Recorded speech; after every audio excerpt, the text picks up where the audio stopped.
안녕하세요. 수영쌤입니다. 이기적 컴퓨터 활용력 2급 실기 기본서 15번째 강의를 시작하도록 하겠습니다. 15번째 강의는 목표값 찾기, 시나리오, 피벗 테이블, 통합까지이고요. 교재는 1-143쪽부터 1-176쪽까지의 내용입니다. 이 해당 실기 강의가 끝나게 되면은 15번째 강의에서 다루었던 실기 내용을 현재 출제되었던 필기 문제랑 같이 풀어보는 것으로 하여 영상을 마무리할 예정이니까 여러분들 끝까지 영상을 잘 시청해 주시면 감사하겠습니다.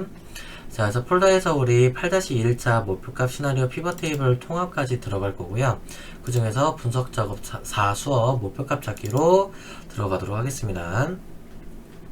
자, 교재는 1-143쪽이고요. 문제 한번 훑어보도록 하겠습니다.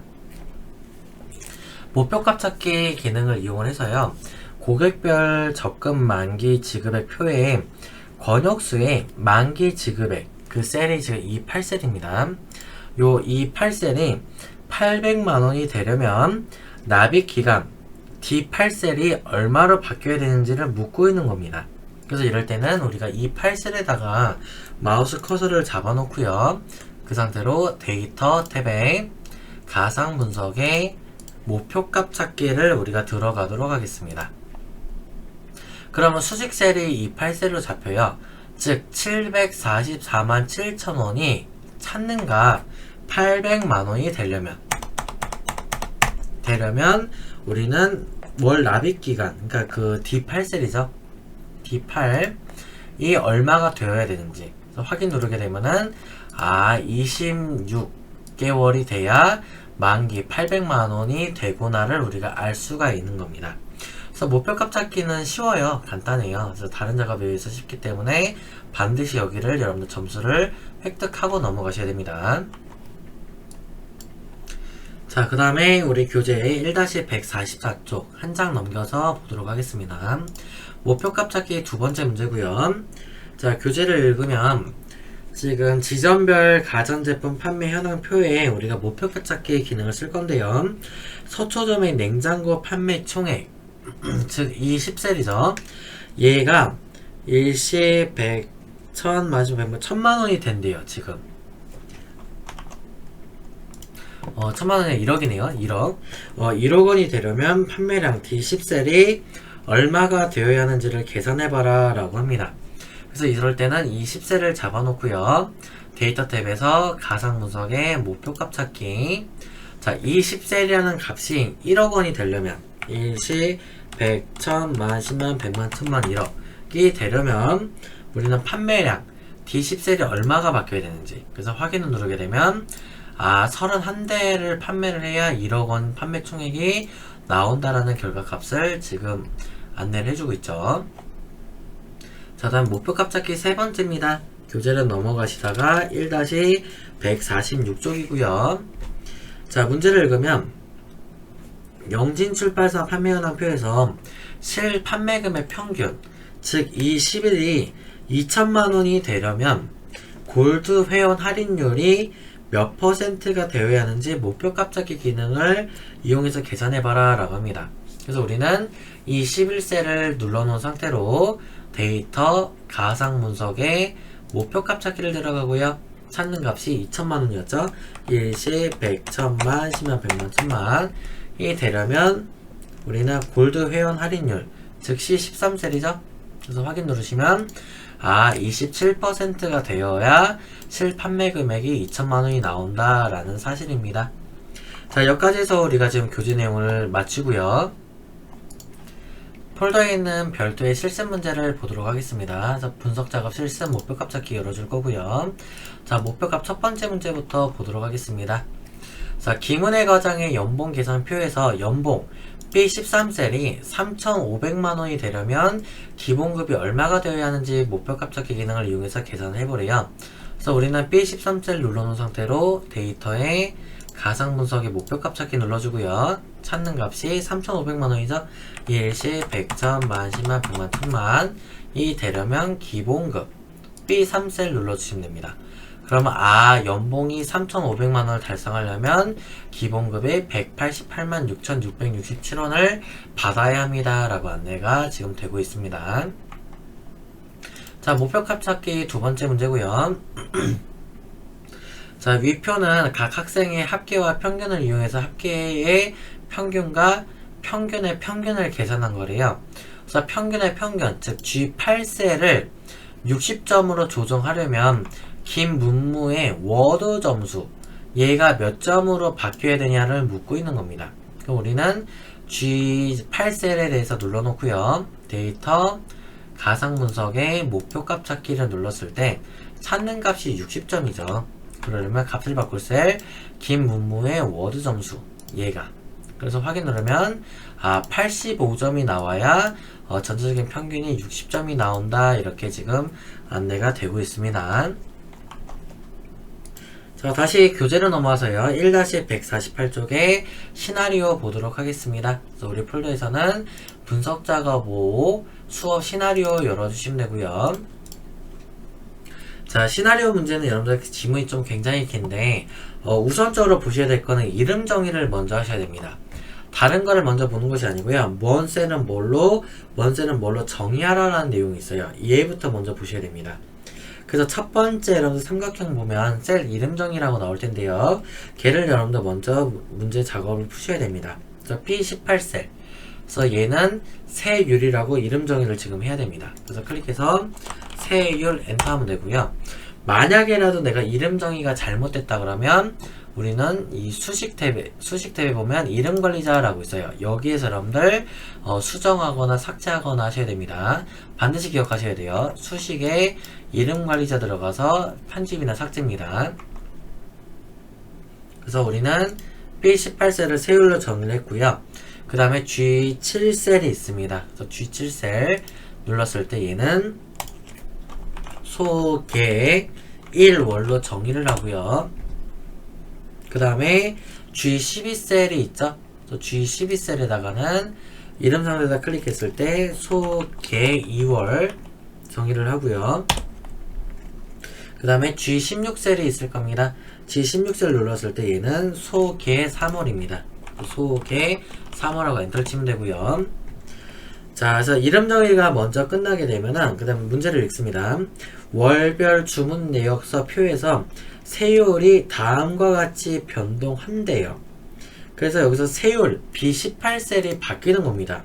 그럴 때마다 우리는 월별 세금 합계 G7, G12, G16에 어떻게 바뀌는지를 지금 알고 싶다라는 뜻입니다. 그래서 우리는 이렇게 했을 때 B18셀을 잡아놓은 상태로 데이터, 가상 분석에 그 다음에 시나리오 관리자를 들어가고요. 추가 버튼을 누릅니다. 시나리오 이름이라 뜰 텐데요. 두 번째 삼각형 보시면 시나리오 이름은 세율 인상으로 하래요. 그래서 세율 인상하고 확인. 몇 퍼센트를 인상할 거냐? 15%라고 하죠. 0.15 또는 15%라고 기입하시면 됩니다. 그리고 또 추가. 자, 또 한 번은 세율을 인하시킬 거예요. 그래서 세율 인하 확인. 자, 몇 퍼센트를 인하하냐면 9%대입니다. 조건이 더 없기 때문에 확인 버튼을 눌러주시고요. 그 다음에 문제에서 보면은 요약 보고서라고 나오기 때문에 우리는 요약이라는 버튼 누릅니다. 그럴 때 우리가 어떤 값이 바뀌냐면은 세율이 바뀔 때마다 G7이랑 G12셀 그 다음에 또 하나는 마지막 G16까지가 같이 바뀌는 겁니다. 그래서 세율이 한 번은 15%로 할 때랑 또 한 번은 9%로 할 때 얘가 어떻게 값이 변동되는지를 우리가 지금 알고 싶은 거예요. 그래서 요게 우리가 지금 시나리오다 라고 봐주시면 됩니다. 그래서 이 상태로 확인을 누르시게 되면 자, 12%일 때는 요렇게 됐다가 15%일 때는 요렇게 9%일 때는 요렇게 값이 변동되는 것을 알 수가 있죠. 그래서 시나리오는 최대 우리가 32개까지의 변수를 알 수 있습니다. 그래서 이거는 32개는 제가 필기 문제 때문에 해서 한번 언급을 한 거고요. 자, 문제가 다 끝나게 되면은 시나리오 요약 시트가 있죠. 이 요약 보고서는 시나리오 1보다 바로 앞에 위치하도록 지금 바로 앞에 있기 때문에 우리가 건들지 않아도 되지만 혹시라도 뭐 뒤로 가거나 한다 그러면 사용자가 뒤로 여러분들 밀어주셔야 된다는 거 꼭 잊지 않으셔야 됩니다. 자, 그 다음에 시나리오 두 번째로 넘어갈 거고요. 자, 교재로는 여러분들 151쪽이 되겠습니다. 자, 여기서 문제가 지문이 긴데요. 다 읽지 말고 뭐는 뭘로 이름 정의하는 데부터 먼저 보시면 됩니다. 그래서 첫 번째 삼각형에 보시면 이 10셀의 이름은 판매 금액 합계 이런 식으로 돼 있죠. 요거부터 진행합니다. 이 10셀에다 눌러놓고 이름 상자에다가 판매 금액 여기서는 합계죠 하고 엔터. 그 다음에 F10셀이 있습니다. F10셀은 이익 금액 합계예요. 그래서 여기서는 이익 금액 합계하고 엔터. 그 다음에 A13셀이 있죠. A13셀은 마진율 엔터. 그 다음에 또 보시다 보면은 B13셀은 할인율. 그래서 B13셀 눌러놓고 할인율로 이름을 바꿔줍니다. 자, 이름 정의가 끝나게 되면은 이제 우리가 지문을 조금 읽어볼게요. 마진율과 할인율 셀이 다음과 같이 변동을 한대요. 그러니까 결국에는 이 두 개가 바뀐다는 뜻입니다. A13하고 B13. 그랬을 때 이 두 개를 잡아놓고 데이터에 가상 분석에 여기서 시나리오 관리자 들어가고요. 추가 버튼 누릅니다. 자, 두 번째 삼각형 보시면 시나리오 이름은 이익 증가라고 해요. 그래서 여기서 이익 증가 확인. 자, 몇 퍼센트냐면 마진율은 45%고요. 할인율은 3%로 지정을 할 겁니다. 추가 누르고요. 두 번째는 이익을 감소시킬 거고요. 자, 어떻게 감소시킬 거냐면은 마진율은 25%, 할인율은 8%로 감소를 시킬 겁니다. 더 이상 조건이 없죠. 그래서 여기서 확인 누르고 요약 버튼을 눌러줄 겁니다.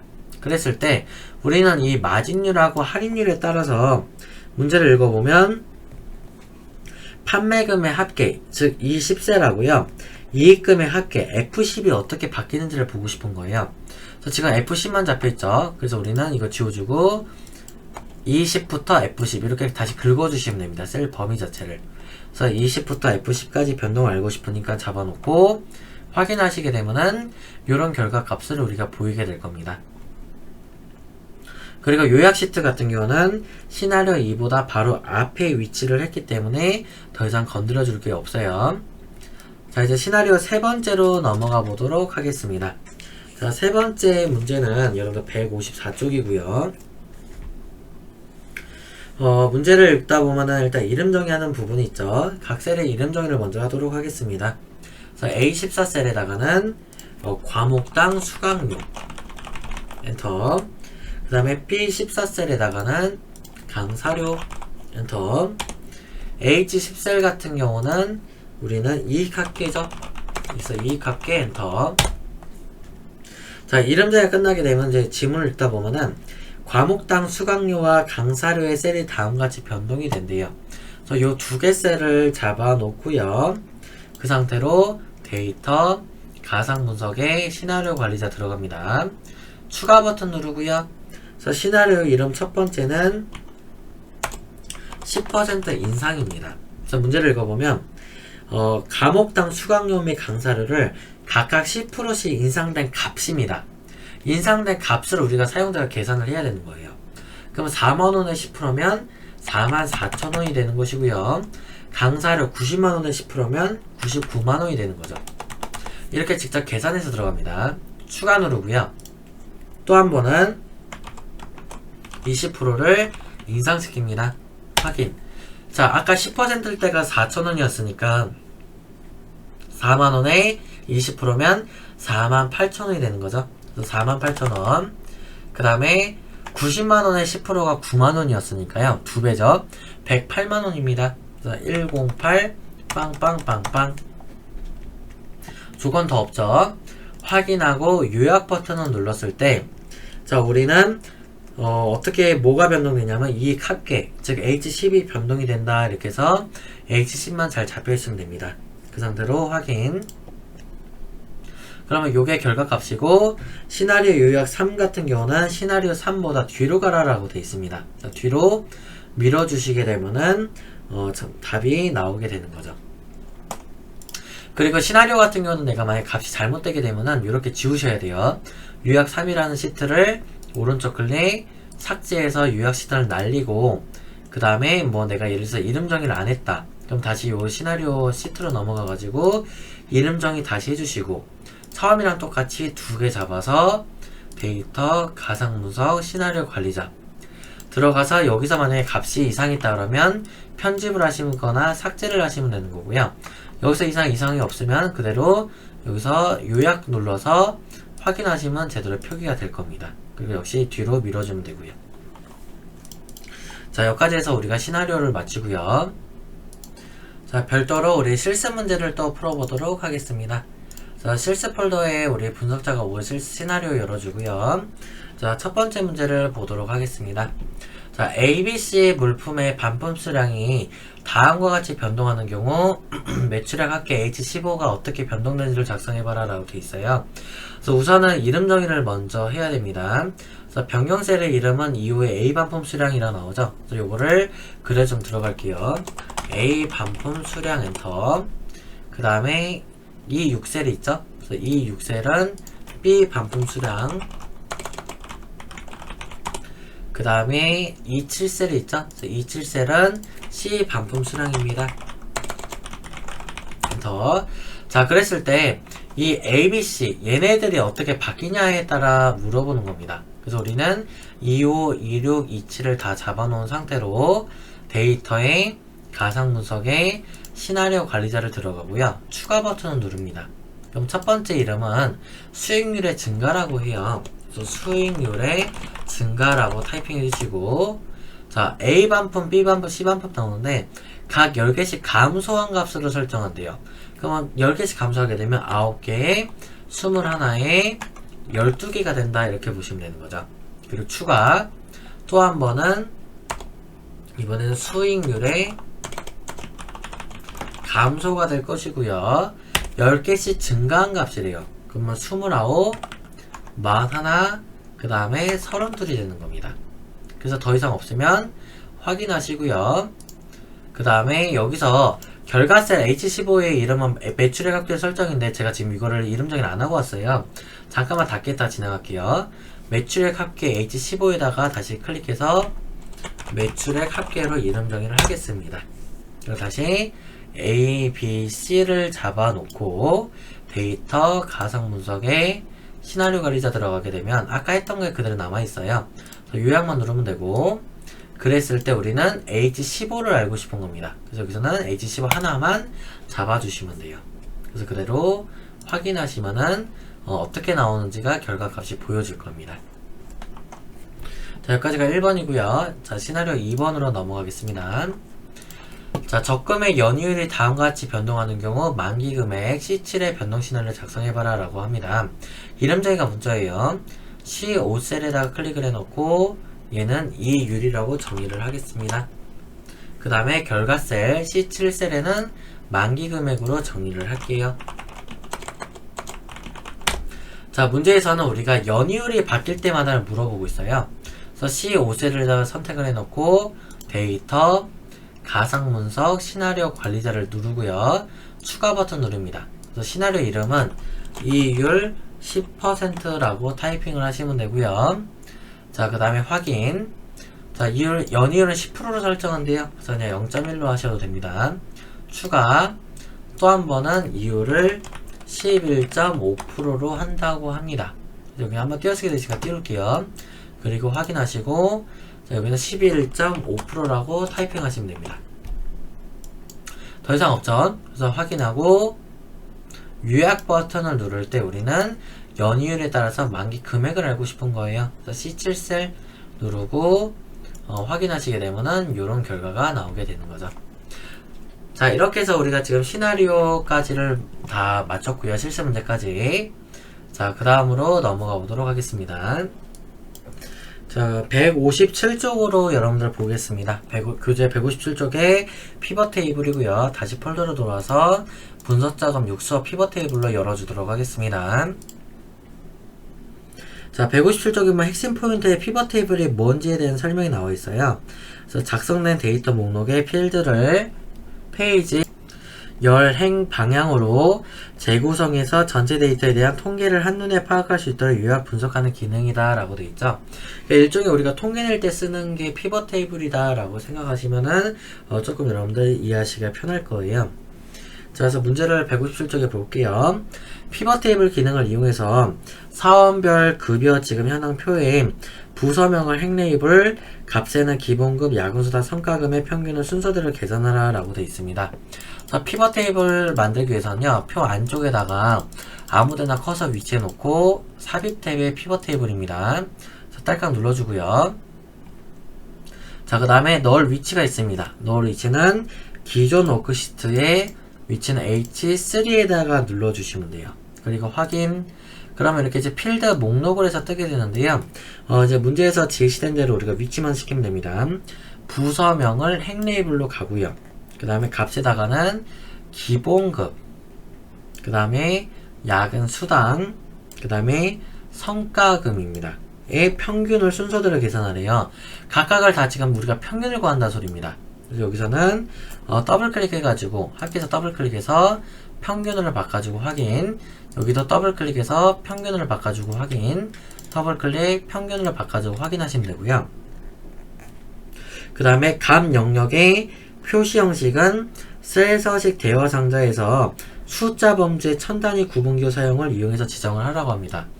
즉 숫자들을 다 잡아놓고 오른쪽 마우스 클릭 거기에 보시면은 여러분들 셀 값 영역의 표시 형식은 셀 서식이라고 얘기를 합니다.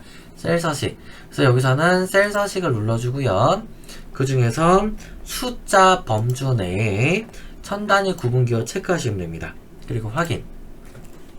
그리고 피벗 테이블 스타일은 피벗 스타일 보통 9래요. 저기 보면 피벗 테이블 스타일 같은 경우는 그 리본 메뉴 보셨을 때 디자인에서 눌러보시면요. 피벗 테이블 스타일이라는 이렇게 그룹이 하나가 있습니다. 그래서 자세히 버튼 눌렀을 때 보통에서 9번째 거 눌러주시면 됩니다. 얘가 지금 파란색 계열이 9번째네요. 누르고 하시게 되면은 완성이 될 겁니다. 자, 다음 두 번째 문제로 넘어가 보도록 하겠습니다. 교재 160쪽이고 피벗 테이블 두 번째 시트입니다. 자, 문제를 읽게 되면은 요 표를 이용해서 피벗 테이블을 만든다라고 하고요. 표 안쪽에서 커서만 잡아놓고 삽입 탭에 피벗 테이블 눌러주시면 됩니다. 그럼 넣을 위치는 기존 워크시트의 위치 H3에다가 넣는다라고 되어 있고 확인하시면 되고요. 자, 그 다음에 여기서 보시면 저처럼 혹시 고객예금 현황 뜨시면 다시 컨트롤 Z 합니다. 그리고 다시 삽입에 피벗 테이블을 눌러주는데 혹시라도 위에 이렇게 병합되어 있는 셀이 잡히게 되면은 피벗 테이블이 안 만들어져요. 그렇기 때문에 표 범위가 A3부터 F16으로 사용자가 다시 한번 긁어주셔야 됩니다. 워크시트 넣을 위치는 H3로 잡아주시고 확인이요. 자, 그럼 이제 문제에서 시킨 대로 한번 해볼게요. 고객예금 현황표에 이름을 보고서 필터, 그래서 이름은 보고서 필터로 가고요. 그 다음에 계약 기간을 행으로 가고요. 점포명을 열로 가고요. 그 다음에 값에다가는 계약 금액 하고요. 이자액입니다. 이것을 순서대로 계산을 하도록 되어 있습니다. 근데 보면은 계약 금액하고 이자액의 평균인데 다 합계로 나와 있죠? 더블 클릭해서 평균으로 바꿔주고 얘도 더블 클릭 평균으로 바꿔주면 됩니다. 그리고 행과 열의 총합계는 나타나지 않도록 한대요. 그래서 피벗 테이블 안쪽에서 마우스 오른쪽 클릭을 하시고 피벗 테이블 옵션을 눌러줍니다. 거기에 요약 및 필터 부분에 행 총합계 표시, 열 총합계 표시를 체크를 풀어주시게 되면은 문제에서 원하는 대로 행과 열의 총합계는 나타나지 않게 되는 것이고요. 확인. 그 상태로 단 시그마의 값은 행 레이블로 위치한대요. 그래서 시그마를 행 쪽으로 드래그 해주시고. 자, 문제 계속 읽을게요. 그 다음에 이제 보고서 레이아웃은 개요 형식으로 하라 되어 있습니다. 개요 형식으로 하기 전까지는 그냥 열 레이블, 행 레이블로 이렇게 뜨게 되어 있는데요. 얘를 디자인해서 보고서 레이아웃을 개요 형식으로 바꾸시게 되면은 저게 이제 열 레이블, 행 레이블로 뜨는 것이 아니라 점포명, 계약 기간으로 이름이 바뀌어져서 나옵니다. 그 다음에 값 영역의 표시 형식은 셀 서식 대화 상자에서 숫자 범주의 천 단위 구분기호 사용을 이용해서 지정을 하래요. 그 값들을 이렇게 다 잡아놓고 오른쪽 클릭했을 때 그냥 셀 서식 들어가시면 되고요. 그 중에서 숫자 범주입니다. 표시 형식의 숫자의 천 단위 구분기호 체크하시고 확인이고요. 샵샵샵샵은 열이 좁아서 그러니까 연렙이 늘려주시고, 그 다음에 피벗 스타일 보통 10으로 지정을 하래요. 디자인 탭에 자세히 버튼 눌렀을 때 보통 10번째 거 골라주시면 됩니다. 그래서 얘가 주황색으로 된 게 10번째죠. 자, 이렇게 하면은 우리가 두 번째 피벗 테이블 문제는 끝이 납니다. 자, 다음 교재 여러분들 165쪽에 피벗 테이블 세 번째 문제를 보도록 하겠습니다. 자, 얘도 피벗 테이블을 만들어야 되는데요. 셀 범위로는 A3부터 해서 G12까지를 잡으시면 되고, 자, 삽입 탭에서 피벗 테이블 눌러주도록 하겠습니다. 그래서 넣을 위치는요, 기존 워크시트의 위치 A18셀에다 눌러주시고 확인하시면 되고요. 자, 이제 위치를 우리가 이제 배열하도록 하겠습니다. G기를 열 레이블로 갈 거예요. 그래서 G기를 열 레이블로, 근속 기간은 행 레이블로, 그 다음에 값에다가는 기본급 하고요. 그 다음에 상여금을 집어넣을 겁니다. 그래서 이렇게 순서대로 갔고요. 그 다음 근속기간이 나오는 것이 행 레이블 쪽에서 우리가 근속기간을 집어넣었죠. 이 숫자들이 지금 나열되고 있는 것이 근속기간입니다. 그래서 근속기간에서 아무거나 값 하나만 데이터 잡아놓고 오른쪽 마우스 딸까 그 중에서 그룹을 누릅니다. 그럼 시작은 1부터 제일 끝에는 20년까지를 5년씩을 지금 묶은 거죠. 이렇게 내비두시면 되고요. 자, 다음에 셀 서식의 대화 상자의 숫자 범주의 천 단위 구분기호 사용을 이용해서 지정하라 되어 있는데 이거 조금 이따 할 거고, 밑에 내려가서 좀 진행하겠습니다. 보고서의 행의 총합계 표시는 나타나지 않도록 한대요. 그래서 피벗 테이블 안쪽에서 마우스 오른쪽 클릭, 그 중에서 피벗 테이블 옵션, 유형 및 필터 쪽에서 행 총합계 표시를 체크를 푸는 것이 표시하지 않는 거고요. 레이아웃 및 서식으로 넘어와서 빈셀 표시에다가 별 1개 집어넣습니다. 그 상태로 여기 있는 숫자 부분들만 다 잡아서 오른쪽 클릭 셀 서식을 들어가 주시고요. 그 중에서 숫자 부분에 천 단위 구분 기호 체크합니다. 확인. 마지막으로는 보고서 레이아웃은 개요 형식입니다. 디자인 탭에 보고서 레이아웃을 눌렀을 때 개요 형식으로 여러분들 변경해 주시면 되겠습니다. 그래서 이렇게 나오시면은 잘 된 거예요.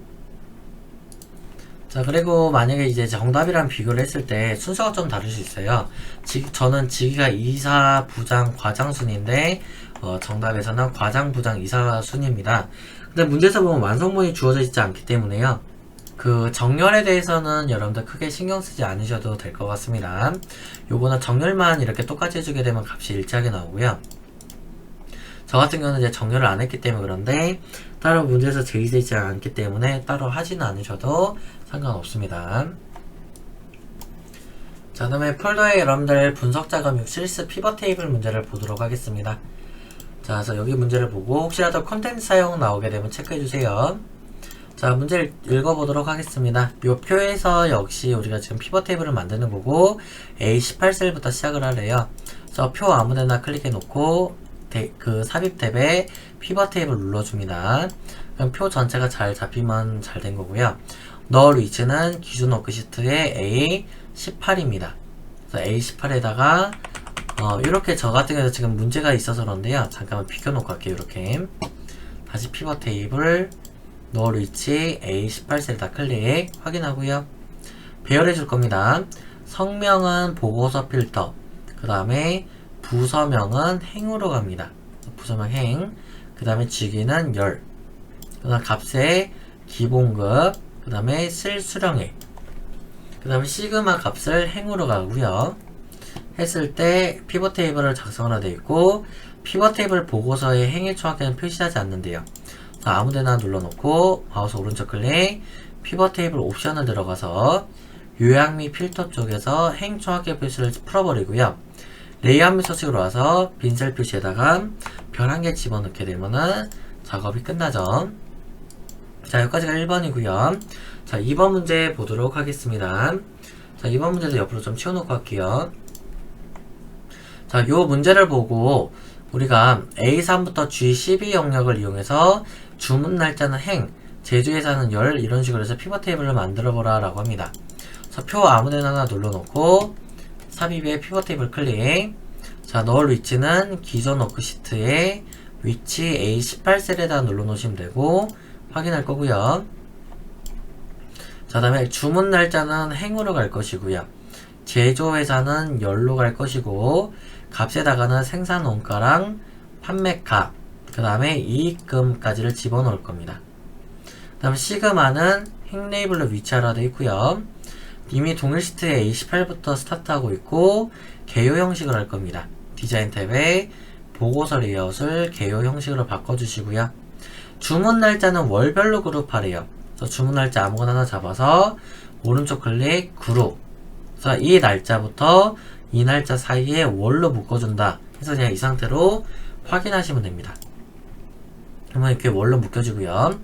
피벗 테이블 옵션을 이용해서 열에 정확히 행에 정확히 표시하지 않고 빈셀에 별을 표시하겠대요. 그래서 아무데나 눌러놓고 마우스 오른쪽 클릭. 그 상태에서 피벗 테이블 옵션 들어가고요. 빈셀 표시에다가 별 먼저 체크하고요. 유형명 필터로 넘어가서 두 개 체크 푸시면 됩니다. 그럼 확인하시면은 요게 정답이라고 할 수 있겠습니다. 자, 다시 이제 교재로 들어와서 1-170쪽의 통합 문제고요. 다시 폴더 보도록 하겠습니다. 분석 작업 7 수업에 통합 파일 열어주시고 170쪽 봐주시면 됩니다. 자, 통합이라는 거는 우리가 여러 개 있는 표를 하나로 합치겠다라는 뜻입니다. 그래서 이 통합 첫 번째 문제를 보면 통합 기능을 이용해서 표 1, 2, 3이 나눠져 있는 것을 표 4에 하나를 합치겠다로 우리가 생각을 하시면 돼요. 그래서 처음에 하시는 방법은 합칠 표를 다 잡아주고요. 데이터 탭에서 통합을 누르시면 됩니다. 그래서 통합 클릭. 그러면 이제 사용할 함수가 나오는데요. 문제를 봤을 때 정보 인증, 국제 인증, 전공 인증의 평균을 우리가 합치는 겁니다. 평균. 그래서 함수가 평균을 바꿔주면 되고요. 참조할 표는 위에서부터 필드명부터 전체입니다. A4부터 D8까지 잡아놓고 추가. 그 다음에 A11부터 D15까지 잡아놓고 추가. 그 다음에 A18부터 D22까지 추가. 마지막에 꼭 해주셔야 됩니다. 첫 행 왼쪽 열까지. 그래서 여기 표 잡는 순서는 중요하지 않는데요. 다만 마지막에는 이 사용할 레이블에 첫 행 왼쪽 열을 무조건 체크해야 제대로 통합 기능을 쓸 수 있습니다. 그래서 여기서 확인을 누르게 되면은 요 세 개 표를 하나로 이렇게 요약시켰다 라고 여러분들 생각하시면 돼요. 자, 다음 문제 한번 넘어가 보도록 하겠습니다. 173쪽이고요. 통합 두 번째 시트입니다. 자, 표 1과 표 2가 있습니다. 중간 기말에 해당하는 각각의 성적표가 있는데 이것을 그냥 하나의 학년을 봐서 이렇게 2학년 성적표라고 나와 있습니다. 그래서 문제에서 보면은 통합 기능을 써가지고 각 사람들 성명별 데이터의 국영수 총점의 평균을 2학년 성적표 표에 계산해봐라 라고 합니다. 그래서 얘도 마찬가지로 합쳐질 표를 처음에 다 잡아놓고요. 데이터에서 통합 버튼 누르고 그 다음에 함수가 나와있죠. 함수는 우리가 평균이라 했기 때문에 평균 바꿔주고 참조할 표입니다. B3부터 F10까지 잡아놓고 추가고요. 또 한 번은 아래 있는 표 B13부터 F20까지 잡아놓고 추가. 첫 행 왼쪽 열 반드시 체크합니다. 그리고 확인하시면은 중간 기말을 하나의 표로 이렇게 우리가 볼 수가 있는 겁니다. 자, 통합 세 번째로 볼게요. 자, 175쪽의 세 번째 문제고요. 데이터 도구 통합 기능을 이용해서 표 1, 2, 3에서 품목별 데이터 입고량, 출고량, 재고량의 품명이 마우스로 시작한다거나 키로 시작, 블루투스로 시작하는 품목별 합계를 우리가 계산해봐라 합니다. 근데 지금 여기 합칠 표에 품명이 안 적혀 있어요. 그래서 여기서 우리가 이렇게 표시를 해야 됩니다. 마우스로 시작한다 했기 때문에 마우스 별 이렇게 만능 문자를 붙여야 되고요. 키로 시작하기 때문에 키 별. 그 다음에 우리가 블루투스로 시작하는 거기 때문에 블루투스 별. 이렇게 작성을 하고 통합을 쓰셔야 됩니다. 그래서 F12셀부터 해가지고 I15까지를 잡아놓고요. 데이터에서 통합을 눌러주고, 자, 사용할 함수가 나오죠. 품목별 합계를 했기 때문에 합계를 잡아주시면 되고, 참조할표는 A2부터 D9 잡아서 추가, 또 한 번은 A12부터 D19 잡아놓고 추가, 마지막은 A22부터 D29까지 추가. 그래서 첫 행 왼쪽 열을 반드시 체크를 하게 되면은 요 세 개의 표가 하나의 표로, 즉 1사분기 해가지고 표로 나오게 될 것입니다. 자, 그래서 만약에 이게 통합이 잘못되게 되면 여러분들 요 작업은 이런 식으로 하셔야 됩니다. 일단은 처음에 이렇게는 없었을 거예요. 그래서 요 부분을 딜리트를 하시고 다시 전체를 잡아서 데이터의 통합. 그러면 기존에 내가 잘못 잡았던 게 혹시라도 있으면 누르고 삭제하시면 됩니다. 누르고 삭제, 누르고 삭제. 그래서 처음부터 범위를 다시 잡아서 문제를 풀어주시면 됩니다. 이런 식이죠. 이렇게 해서 추가 이렇게 하시면 되죠. 자, 이제 교재에 있는 문제는 다 풀어봤고, 이제 폴더의 마지막 분석 작업에 해당하는 통합 실습 문제를 풀어보도록 하겠습니다. 자, 첫 번째 문제를 보면 데이터 통합 기능을 이용해서 표 1, 2, 3에 해당하는 제품명별 1, 2, 3월의 평균을 표 4에다 구해보라고 합니다. 그래서 마찬가지로 G6부터 J13까지를 다 잡아놓고요. 데이터에서 통합을 눌러줍니다. 그래서 여기서 문제에서는 평균이라 했기 때문에 평균은 눌러주고요. 자, 참조할 표 1월부터니까 여기 표 1번부터니까 A4부터 D9 잡아놓고 추가, 그 다음에 마찬가지로 A12부터 D17 잡아놓고 추가, 마지막은 A20부터 D25 잡아놓고 추가, 첫 행 왼쪽 열에서 확인하게 되면은 이렇게 하나의 표로 합쳐지고요. 두 번째 문제부터 보도록 할게요. 얘도 마찬가지로 통합 기능을 이용해서 표 1, 2, 3을 갖다가 표 4, 2008 시즌 결산으로 하나의 표를 합쳐라라는 얘기입니다. 그래서 합칠 표를 다 잡아놓고요.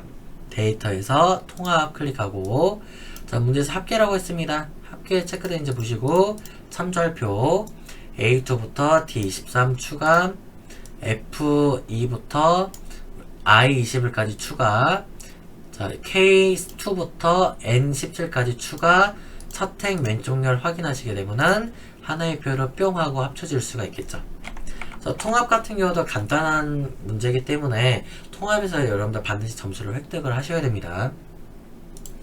자, 이제 여기까지 해서 우리가 실기는 모두 다 끝났고요. 이제 필기 문제를 살펴보도록 하겠습니다. 자, 목표값 찾기부터 좀 볼게요. 2018년도에 나왔던 문제고요.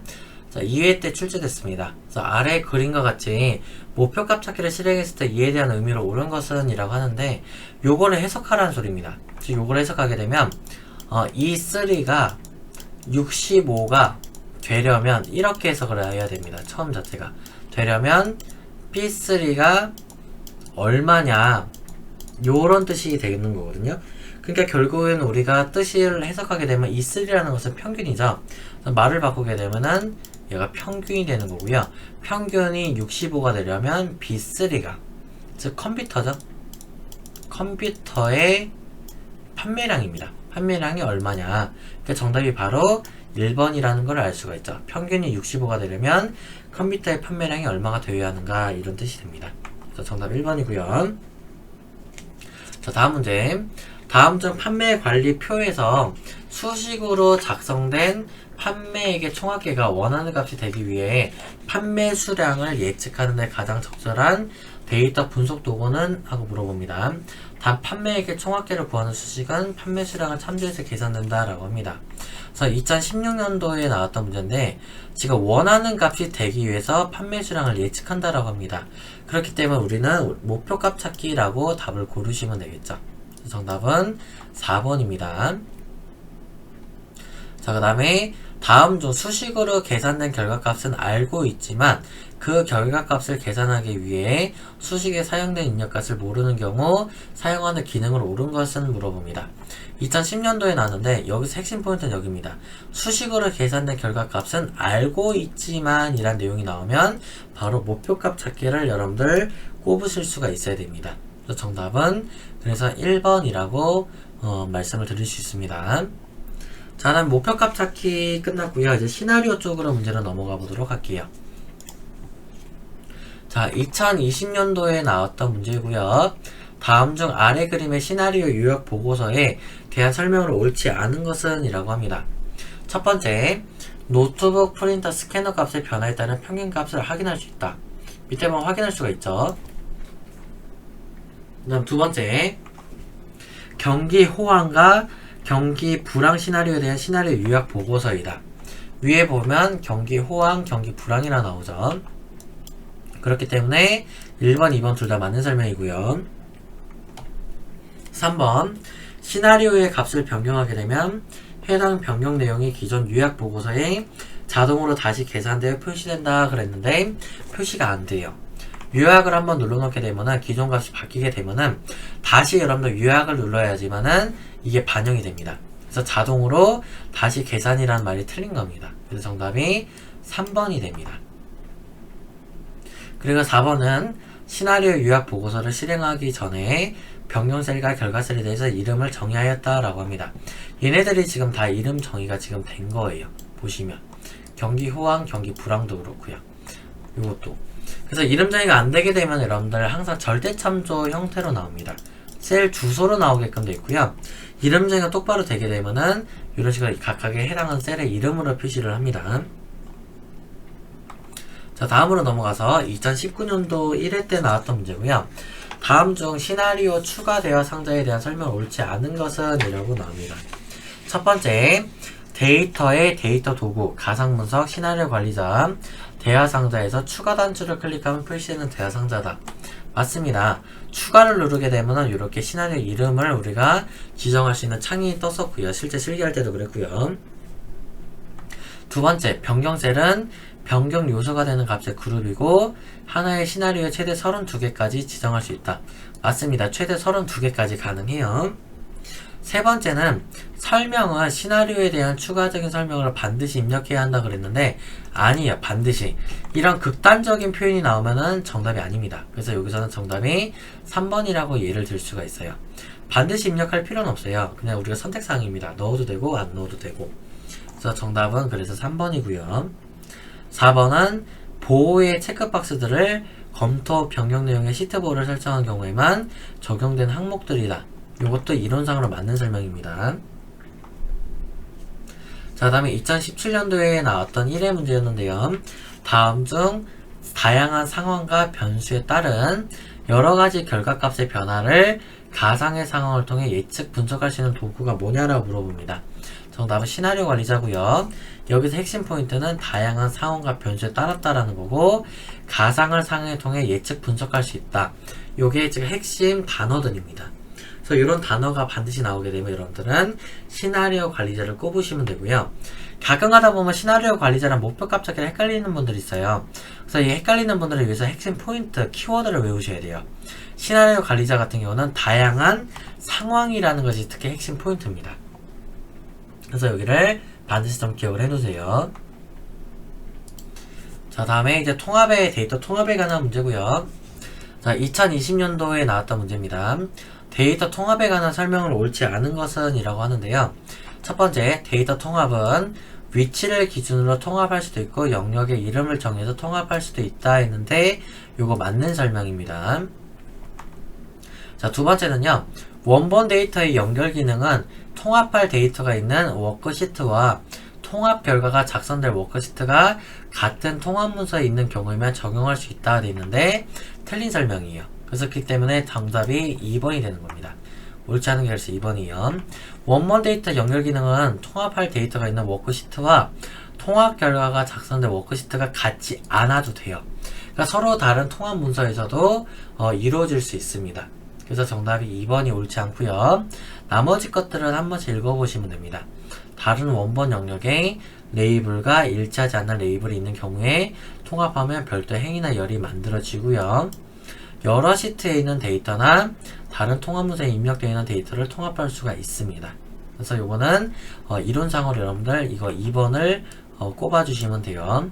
같은 통합 문서에 있는 경우에만이 아닙니다. 다른 통합 문서도 가능해요. 자, 다음에 이제 피벗 테이블 쪽으로 넘어가서 필기 문제를 풀어보도록 하겠습니다. 자, 2019년도 2회 때 나왔던 문제고요. 다음 중 아래와 같은 피벗 테이블을 작성하기 위한 작업을 옳지 않은 것은? 이라고 합니다. 피벗 테이블 보고서를 넣을 위치로 기존 워크시트의 M3셀을 선택하였다 라고 합니다. 근데 사실은 M3부터 스타트가 되어 있는 것 같지만은 여기 부분을 우리가 보고서 필터라고 얘기를 합니다. 보고서 필터가 있을 때는 실제 이 피벗 테이블을 삽입한다 그러면 두 개 행을 내려서 작성해요. 내려서. 그러니까 얘가 원래 스타트 된 것은 M3가 아니라 M5입니다. 그래서 요 설명이 옳지를 않아요. 그래서 정답이 1번입니다. 항상 보고서 필터가 있을 때는 이 피벗 테이블을 삽입한다. 그러면 두 개 행을 반드시 내려서 작성해야 됩니다. 그래서 요 공식이 그래서 M3이 아니라 M5로 바뀌어야 정상입니다. 나머지 설명들은 읽어보시면 돼요. 작업 필드를 보고서 필터 영역에 설정하였다. 맞죠? 제가 얘가 보고서 필터라고 했고요. 총 합계는 열의 총합계만 표시되도록 설정하였다. 각 해당하는 열들의 총합계들만 이렇게 나와 있죠. 그 다음에 4번 행 레이블의 필드의 그룹화를 설정하였다. 맞습니다. 행 레이블에 보면 1월, 2월, 3월 월로 지금 묶여져 있는 걸 알 수가 있어요. 그렇기 때문에 여기서 정답은 1번이 되는 것이고요. 자, 이제 마지막 피벗 테이블 문제입니다. 2018년 1회 때 나왔던 문제고요. 다음 중 피벗 테이블에 대한 설명을 옳지 않은 것은? 이라고 합니다.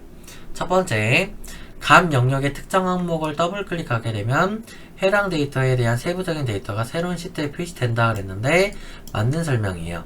이거 잠깐 보게 되면 제가 엑셀 켜서 보여드릴게요. 피벗 테이블 중에 아무 값들을 더블 클릭하시게 되면 이렇게 새로운 시트로 하나가 따로 별도로 빠져서 나와요. 그래서 이것은 여러분들 1번 설명 맞는 설명입니다. 자, 두 번째는 데이터 그룹 수준을 확장하거나 축소해서 요약 정보만 표시할 수도 있고 요약된 내용의 세부 데이터를 표시할 수도 있다. 근데 이것도 맞는 설명이고요.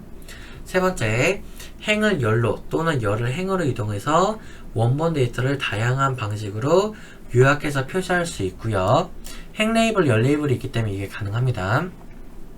네 번째, 피벗 테이블과 피벗 차트를 함께 만든 후에 피벗 테이블을 삭제하면 피벗 차트도 자동으로 삭제된다 그랬는데 실제 실기 범위에서는 커말 1급은 피벗 차트가 나오지만 2급에서는 우리가 피벗 차트가 나오지를 않아요. 그렇기 때문에 피벗 차트를 해볼 일이 없는데 실제로 테이블하고 피벗 차트가 있으면 테이블을 삭제하더라도 피벗 차트는 유지가 됩니다. 같이 삭제되질 않아요. 그래서 여기서 정답은 4번이 됩니다. 그래서 뒤에 설명을 고쳐야 됩니다. 피벗 테이블을 삭제를 하더라도 피벗 차트는 유지가 됩니다. 자, 이렇게 해서 이제 우리가 분석 작업 나머지 부분 파트가 다 끝났고요. 그래서 여러분들 이 강의를 보시고 조금이나마 분석 작업을 조금 더 쉽게 하셨으면 좋겠고 실제 시험에서도 좀 좋은 결과가 있었으면 좋겠습니다. 자, 이렇게 해서 우리 모든 강의를 마치도록 하겠습니다. 여러분들 고생하셨습니다.